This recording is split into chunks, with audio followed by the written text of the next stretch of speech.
Hey guys, it's me the Bombay chef Varun Inamdar and welcome to Get Curried. Well, today's recipe is possibly one of my most favorite because it includes two things, prawn and a tawa. What I'm making is a prawn tawa masala.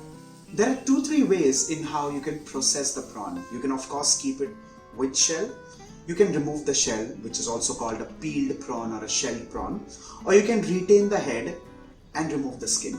Well, I like doing it that way because I personally love the head of a prawn. Well, to each your own, and you can process it the way you want. Primarily what you're supposed to do is wash it well, and then you apply a little bit of salt and turmeric and keep it aside for 10 minutes. While it's resting for 10 minutes, you start cutting and chopping the rest of the things. So that's something that I've already done. Now let's head to the kitchen. The first thing is of course to begin with oil. This is regular refined oil. I'm using a tawa, but of course by all means you can also use a kadhai or you can use any vessel for that matter. Let's begin with crushed garlic. Along with this, I'm also going to add in some cumin seeds.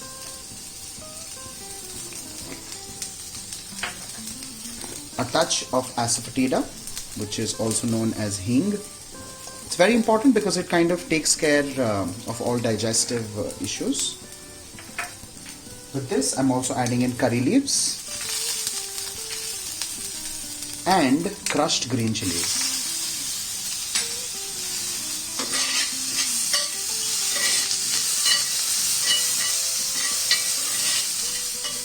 Time to add in the marinated prawn.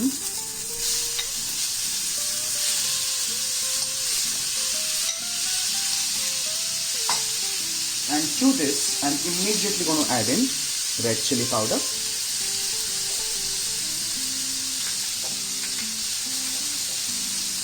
and some garam masala. Mix this well.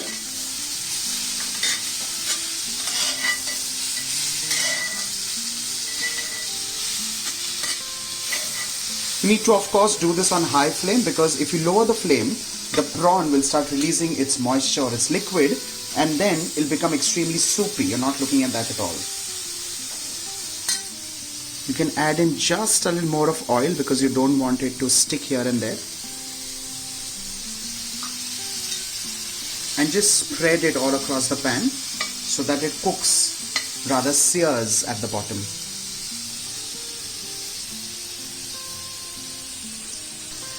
If you see now, it's been somewhere around 3 minutes and the prawns are wonderfully sizzling at the base.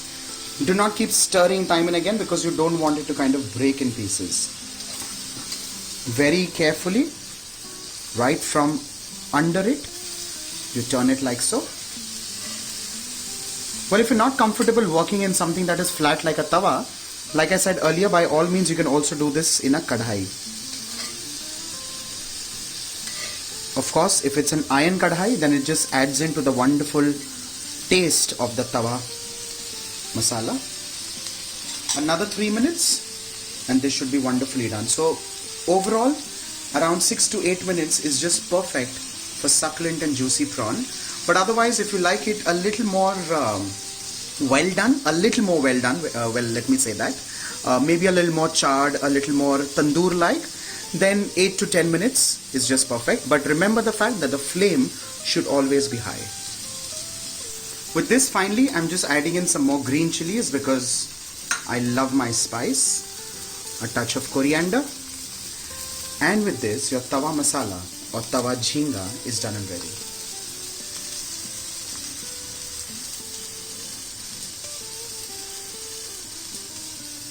If you've noticed, I've not added anything acidic. I've not added tomatoes, I've not added kokum, I've not added tamarind, I've not added kachumpuli, I've not added vinegar. Now if you notice, vinegar of any kind for that matter, no malt vinegar, no white vinegar, no wine vinegar, nothing as such. Because I do not want the prawn to kind of contract, congeal and become chewy. So remember that whenever you're ready to serve, just splash in a little bit of lemon juice, freshly squeezed lemon juice, maybe just a touch of chaat masala, and that's perfect. Now this can be eaten of course with chapati or fulka.